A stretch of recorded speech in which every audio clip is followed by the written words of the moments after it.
Missionary ஊழியத்தில் ஏராளமான பாடுகள், பிரச்சனைகள், சோதனை, வேதனை எல்லாம் வந்தது. நான் 11 வயதிலே ரசிக்கப்பட்டேன். என்னுடைய 11 வயதிலேயே அபிஷேகம் பண்ணப்பட்டேன். 13 வயதிலே நான் ஞானஸ்தானம் பெற்றேன். ஆனால் பெற்றோரின் ஊழியத்தில் வந்த கஷ்டத்தினாலே ஊழியம் என்றால் மிகவும் அறுவதற்காக இதை தான் பெற்றோர்கள் சொல்லுவேன். நீங்க என்ன ஊர்ல ஏமாத்துறீங்க, ஏமாறம் இருக்கிற வரைக்கும் நீங்க ஏமாத்துறீங்க இருப்பீங்க. பிச்சைக்காரன் வீடு வீடாக பிச்சை எடுக்கிறான். நமக்கு வீட்டில் இருந்து ஒவ்வொருத்தர் வந்து பிச்சை போடுறாங்க. இதுதான் நம்முடைய நிலைமை. என்னன்னு சொன்னால் வாரத்தில் ஒரு நேரம் தான் நாங்கள் சாப்பிட முடியும். அந்த சின்ன பிள்ளைங்க இந்த ஞாயிற்றுக்கிழமை காணிக்கைக்கு வரும்.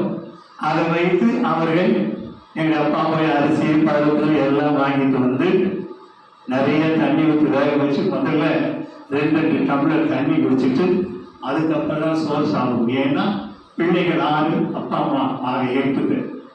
இனி அடுத்த சாப்பாடுங்களுக்கு இனி அடுத்த ஞாயிற்றுக்கிழமை தான். இப்படி பல வருஷங்கள் எங்களுடைய வாழ்க்கையில் ஓடினது.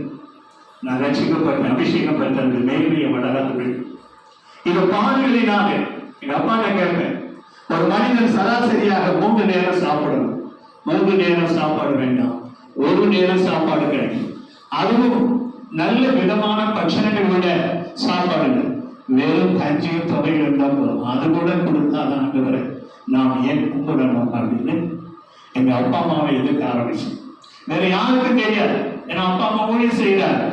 ஞாயிற்றுக்கிழமை படிப்பேன், பாடுவேன். சாயங்காலம் எங்க அப்பா கூட்டிட்டு தெருக்கோசம் போவாங்க, எல்லாம் செய்வேன். ஆனா வீட்டுல பயம் வாசிக்கிறதோ ஜெபம் பண்றதோ மற்றவர்கள் ஜெபம் பண்ணவோ அனுமதிக்கவோ விட மாட்டேன். நான் மிகுந்த வேலையில் இருந்தேன். என் வீட்டுக்கு நேர எதிர ஒரு பிள்ளையார் கோயில். அந்த பிள்ளையார் கோயில தினம் சாயங்காலம் மாவு கூட கொடுப்பாங்க. நான் நேராக போய் வாங்கி சாப்பிடுவேன். எங்க அப்பா அம்மா ரொம்ப வேலை கொடுப்பாங்க. ஏன் இந்த மாதிரி பண்றேன்?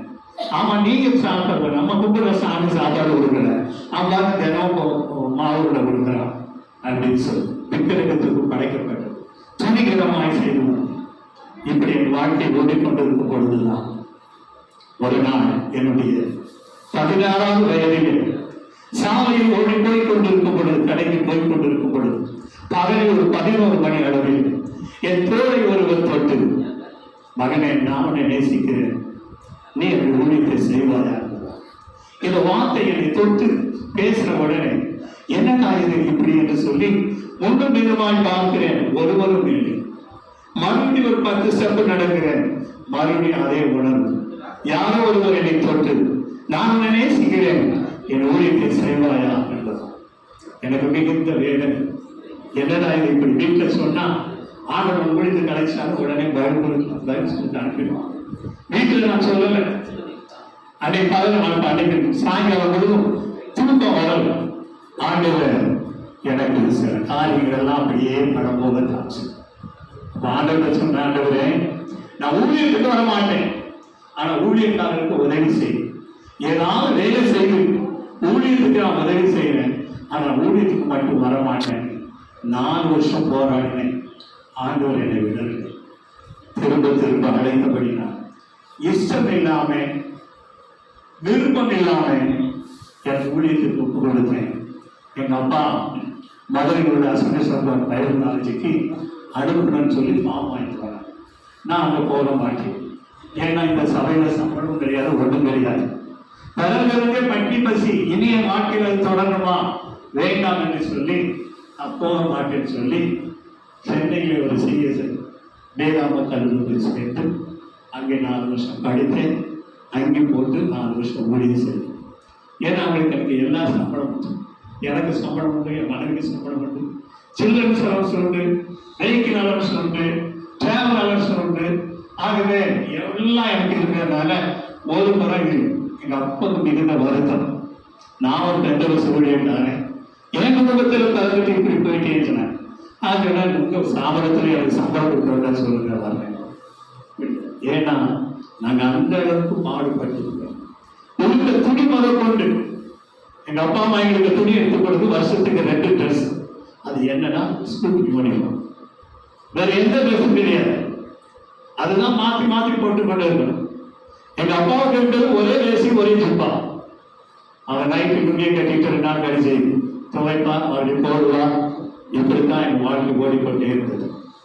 ஆண்டவர் தொடர்ந்து இடைப்பட்டபடி நான் பைபிள் காலத்தில் படித்துக் கொண்டு இருக்கும் பொழுது 3வது வருஷம் முடிக்கும் பொழுது வீட்டுக்கு ஒரு கடிதம், எனக்கு வேதாளம் இல்லை, படிப்பு விருப்பம் இல்லை, நான் வேலை தேட போகிறேன், எனக்கு நல்ல வேலை கிடைக்கும்படியா ஜெபம் பண்ணுங்க.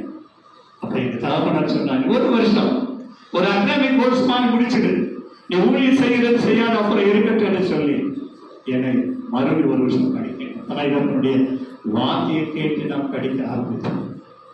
அப்பதான் ஆண்டவர்கிட்ட சொன்னேன், ஆண்டவரே நான் ஊழியத்துக்கு வர்றேன், ஆனா என் வாழ்க்கையில் ஒரு நாள் வட்டி நெரிசல் போடல. நான் காணிக்கை பற்றி ஒரு நாள் பேச மாட்டேன். ஏன்னா நீர் அழைக்கிறீர், நீர் எனக்கு தேவையான காரியங்களை செய்ய. நாம் சபையில தசம பாகத்தை பற்றியோ காணிக்கை பற்றியோ ஒரு நாளும் நேராகவோ மறைமுகமாகவோ நான் அது பேச மாட்டேன். இதுக்கு நீ சம்மதம் சொன்னா நான் ஊழியத்துக்கு வரேன்னா ஆண்டவருக்கு கண்டிஷன் போட்டு ஆண்டவர் சரின்னு சொன்னார். 49 ஆண்டு காலங்கள் சபை பொறுப்பெடுத்து நடத்தி வருகிறேன். ஒரு நாளாவது மறைமுகமாகவோ சூசனமாகவோ காணிக்கை பற்றியோ தசம பாகத்தை பற்றியோ நான் பேசுறதே கிடையாது. ஒவ்வொரு காரியத்துக்கும் ஆண்டவர் எத்தையும் செஞ்சு வந்தேன்.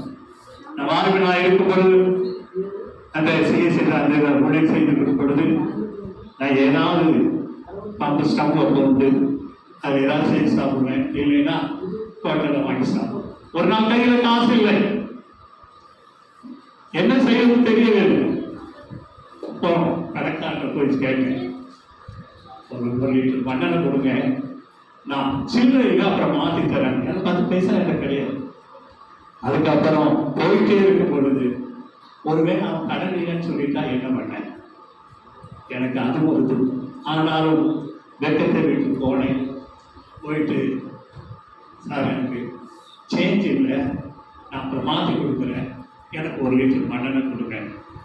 அந்த காலத்திலே அன்றைக்கு 1 லிட்டர் மண்ணெண்ணை 90 பைசா, 1 ரூபாவுடைய. அவன் உடனே சொன்னான், கடன்களை சாப்பிட்டு துக்கத்தோடு திரும்பி வந்தேன். ஆண்டவரை பார்த்து என்ன பட்டி போட மாட்டேன்னு சொன்னீரே, இன்னைக்கு போட்டுட்டீரே அப்படின்னு சொன்னேன். எல்லாம் பிரயாசப்பட்டுட்டியா, சரி இப்ப ஸ்டவ் பத்தவை. ஒரு சொட்டு மண்ணெண்ணை கிடையாது என் ஸ்டவ். பத்தவை என்ன ஆண்டவரை நீ பத்த வைக்கிற, பத்த வச்ச ஜெகஜோதியா. ஒரு சொட்டு மண்ணெண்ணை இல்லாம வெறும் ஸ்டவ் எரிந்த அற்புதத்தை அன்னைக்கு தான் பார்த்தேன்.